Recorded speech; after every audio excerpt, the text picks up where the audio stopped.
صوموا لرؤيته میاشت مولیدا بس روزه شروع. او د اختر باره کې ادب وافطروا لرؤيته میاشت اولیدا نو په سبا باندې اختر.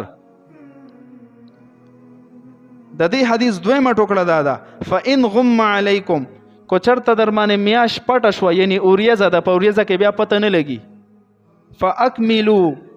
عدة شعبان 30 نو په دې حالت کې بعد د شعبان 30 ورځې به پوره کې چې کله اوریزي هر طرف ته د میاش پته نه لګي سو کې نشي لیدې نو بیا به د شعبان 30 ورځې پوره کې او ورپسې ورځ باندې به رمضان روزوي.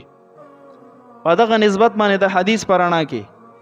نن ما خام نه پس په ان شاء الله العزیز فیصله بر ازید قاسم علی خان نه چې ارسه فیصله وا کو اعلان او شو د دې زینه به مونږ اعلان کو نو په سبب بیا روزوي کو دا غزنه اعلان نشو نو بس ظاهره خبره بیا بل ورسته خبر زی خو بده کې دا یو ټکی سره بیا ساته خپل تفسیرې په مکوي عجیب تفسیرې د عوامو دي هم په مونږ پسې منځونم کوي په مونږ پسې اقتدام کوي او مونږ پسې هغه غشغي شي یو را باندې وخوړه مولیانو را باندې دوا وخوړې تا اقرار وکړو د ګناخه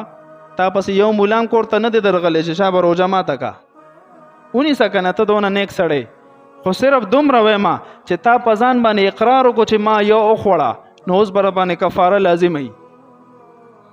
او کفاره دې ته وایي چې د رمضان نه پس په یو شپې ته روزه دوباره نیسي شپېته روزې به د کفارې او د جرمانې په بنیاد او یو به د قضا په بنیاد نو ځان له کار مه ګورئ د دې ماهرین شته په هغې اعتماد وکړو قاسم علي خان والا الحمدلله په دې مسله کې ډېر زیات پر اعتماد خلک دي که څوک پې نه کوي چې بس بیا څه کوي دی خو کم از کم د خبرو کولو هېڅ موږ سره حق نشته.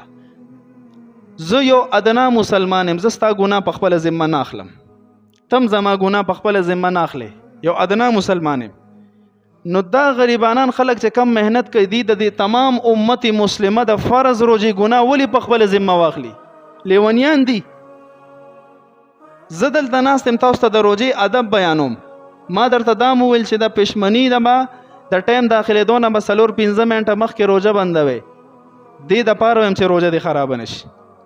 دا مې هم درته وویل چې دې ځینه به ته سیرن بجاوم چې تاسو احتیاطاً روزه بنده کړئ ولې چې روزه هم خرابه نشي او زمونږ چې کم مشران دی بس تاسو روزه خرابوي دا کېدی نشي. بس اعتماد وکړو څنګه چې په موږ کې په موږ اعتماد کړی دی ما پسې اقتدا کړې ده نو په دغه مسله کې مې اعتماد وکړو موږ ستاسو روزې نه خرابو